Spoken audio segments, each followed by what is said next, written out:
اما بعد فاعوذ باللہ من الشیطان الرجیم بسم اللہ الرحمن الرحیم والذین هم للزکاة فاعلون۔ تو میں آج کے لیکچر میں کچھ زکوٰۃ کے بنیادی مسائل آپ کے سامنے بیان کروں گا اور زکوٰۃ کے بارے میں کچھ غلط فہمیاں جو پھیلی ہوئی ہیں ان کو بھی انشاءاللہ دور کرنے کی کوشش کروں گا۔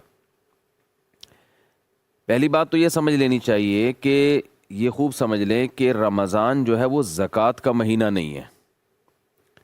رمضان روزوں کا مہینہ ہے۔ زکوٰۃ ہر شخص پر الگ الگ تاریخ میں واجب ہوتی ہے، کیونکہ زکوٰۃ کہتے ہیں کہ جب آپ کے پاس سال کے کسی بھی اسلامی دن میں نصاب آیا، آپ 52.5 تولہ چاندی کے رقم جو ہے اس کے برابر آپ مالک بن گئے، تو پھر آپ پر لازم ہے کہ وہ تاریخ آپ نوٹ کر لیں اور اگلے سال پھر اسی تاریخ پہ آپ دیکھیں کہ آپ کے پاس کتنے پیسے ہیں، جتنے پیسے ہیں اس کا 2.5% آپ زکوٰۃ نکال دیں۔ تو وہ ظاہر ہے ہر آدمی صاحب نصاب الگ الگ تاریخوں میں بنتا ہے، ساری قوم رمضان میں تھوڑی صاحب نصاب بن جاتی، تو ہر ایک الگ الگ تاریخوں میں صاحب نصاب بنتا ہے۔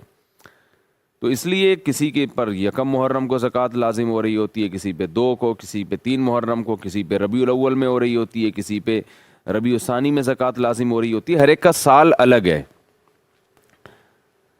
اور شریعت میں حکمت یہ ہے کہ تاکہ پورے سال مسلمانوں کی زکوٰۃیں نکلتی رہیں اور پیسے اس طریقے سے ڈیوائیڈ ہوتے رہیں، کیونکہ جو زکوٰۃ کے مستحقین ہیں ان کو ضرورت صرف رمضان میں نہیں ہوتی، رمضان کے علاوہ بھی ہوتی ہے، ہر شخص پر الگ الگ تاریخوں میں لازم ہوتی ہے۔ آج کا ہمارا موضوع ہے زکوٰۃ کس پر فرض ہوتی ہے، زکوٰۃ کا نصاب کیا ہے اور کتنی زکوٰۃ فرض ہوتی ہے، یعنی کتنی اماؤنٹ آپ کو، کتنا پرسنٹ آپ کو زکوٰۃ میں دینا ہوتا ہے۔ یہ 2-3 اہم سوال ہیں جس کو ہم قرآن حدیث کی روشنی میں ذکر کریں گے۔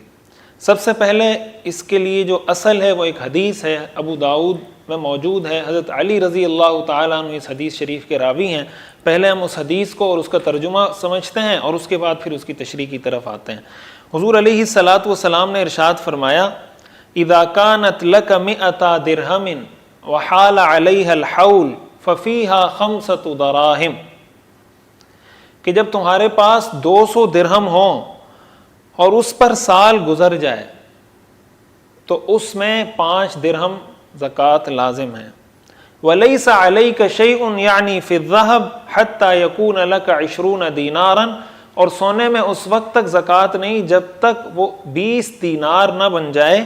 فَإِذَا كَانَ لَكَ 20 دیناراً، بس اگر وہ 20 دینار کی مقدار کو پہنچ جاتا ہے دینار، وحال علیہ الحول، اور اس پہ سال گزر جاتا ہے، ففیہا نصف دینار، تو اس میں نصف دینار زکوٰۃ لازم ہے۔ فما زاد فبحساب ذلک، اور اگر بڑھ جاتا ہے تو اسی کے حساب سے زکوٰۃ کا حساب ہوگا۔ ولیس فی مال زکوٰۃ حتی یحول علیہ الحول، اور کسی مال میں زکوٰۃ اس وقت تک لازم نہیں ہوتی جب تک اس پر سال نہ گزر جائے۔ اس حدیث میں ایک نصاب درہم کا ذکر کیا گیا، ایک نصاب دینار کا ذکر کیا گیا۔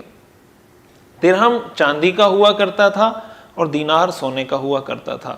حضور نے فرمایا کہ 200 درہم میں 5 درہم اور 20 دینار میں آدھا دینار زکوٰۃ کے طور پر دینا لازم ہے۔ سب سے پہلے تو یہاں نصاب متعین ہو گیا کہ زکوٰۃ کا نصاب کیا ہوگا۔ تو حدیث میں زکوٰۃ کا نصاب 200 درہم یا 20 دینار، ٹھیک ہے۔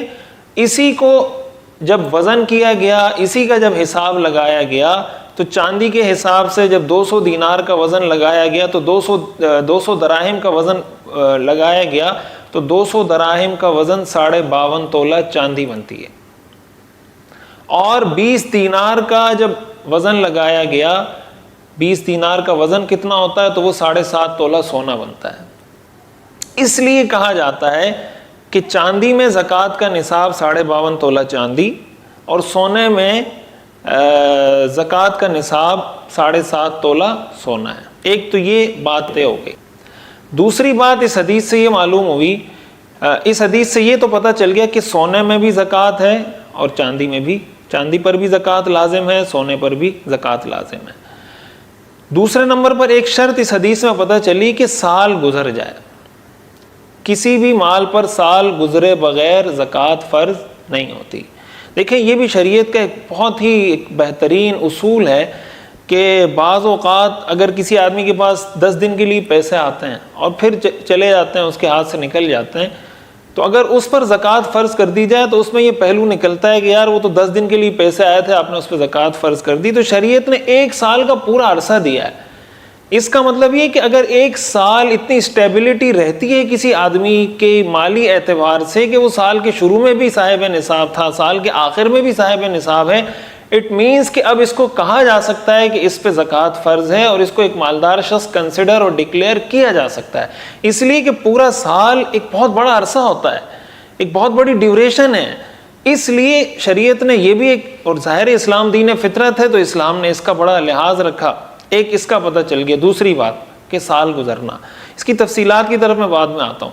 تیسری چیز جو اس حدیث سے پتہ چلی کہ زکوٰۃ کتنی دینی ہے، تو آپ نے فرمایا 200 درہم میں سے 5 اور 20 دینار میں سے آدھا دینار، جس کو 40واں حصہ کہا جاتا ہے۔ 200 درہم کا 40واں حصہ 5 درہم بنتے ہیں اور 20 دینار کا 40واں حصہ آدھا دینار بنتا ہے۔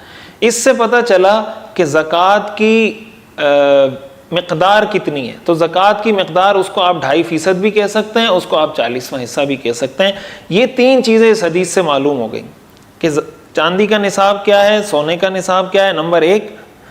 دوسری بات کہ چاندی میں بھی زکوٰۃ لازم ہے، سونے پر بھی زکوٰۃ لازم ہے نصاب کو اگر پہنچے۔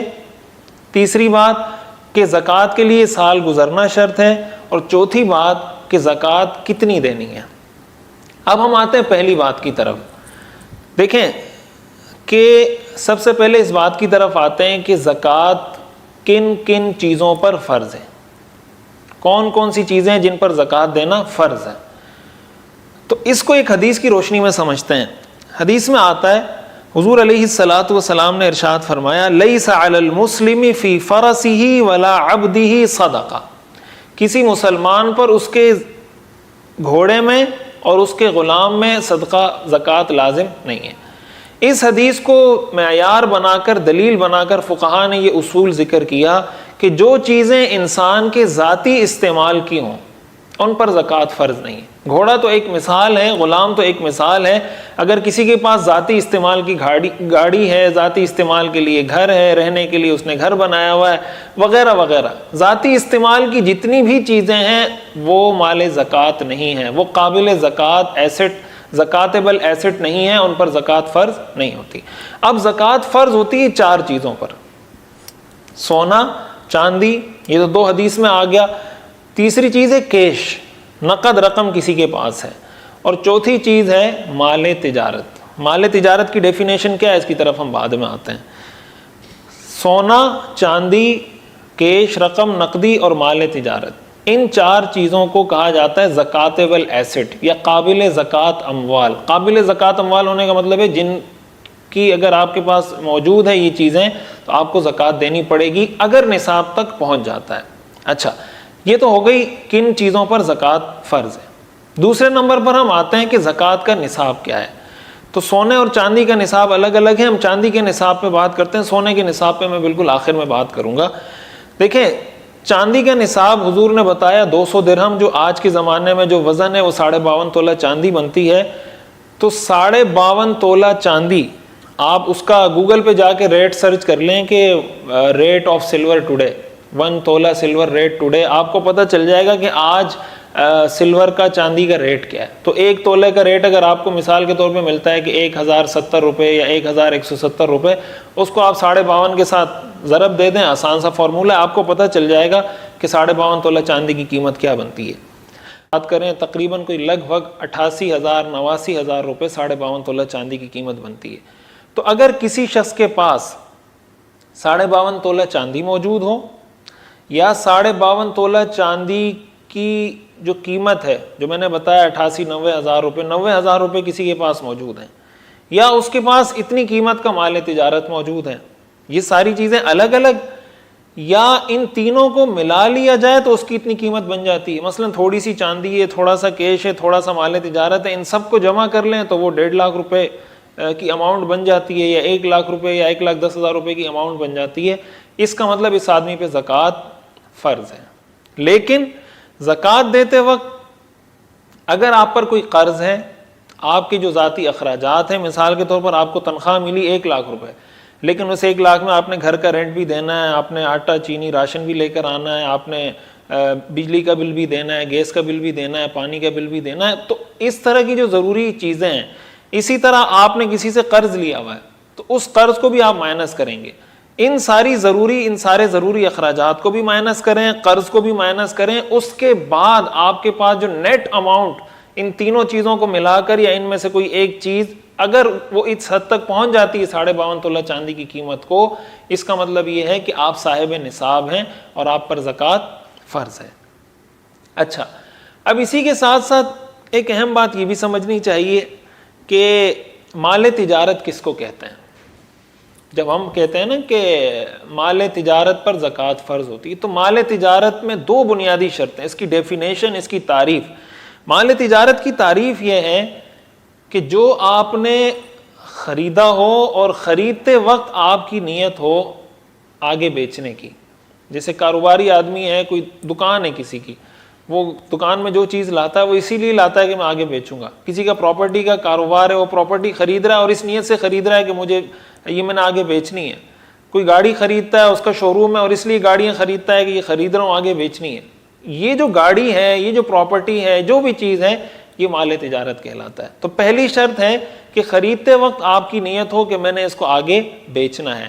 اگر خریدتے وقت آپ کی نیت نہیں تھی آگے بیچنے کی تو ایسی صورت میں وہ مال تجارت نہیں کہلائے گا. مثال کے طور پر آپ نے خریدتے وقت گھر خریدا آپ نے اور آپ کی نیت تھی کہ میں نے اس میں رہنا ہے.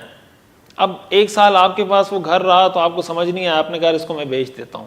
تو اب جو آپ کی نیت چینج ہوئی ہے بیچنے کی، تو اس محض نیت چینج ہونے سے آپ پہ زکوٰۃ فرض نہیں ہوگی. ہاں، جب آپ اس گھر کو بیچ دیں گے تو پھر آپ کے پاس جو کیش جو اماؤنٹ آئے گی اس پر زکوٰۃ فرض ہو جائے گی. تو پہلی شرط کہ خریدتے وقت نیت ہو آگے بیچنے کی.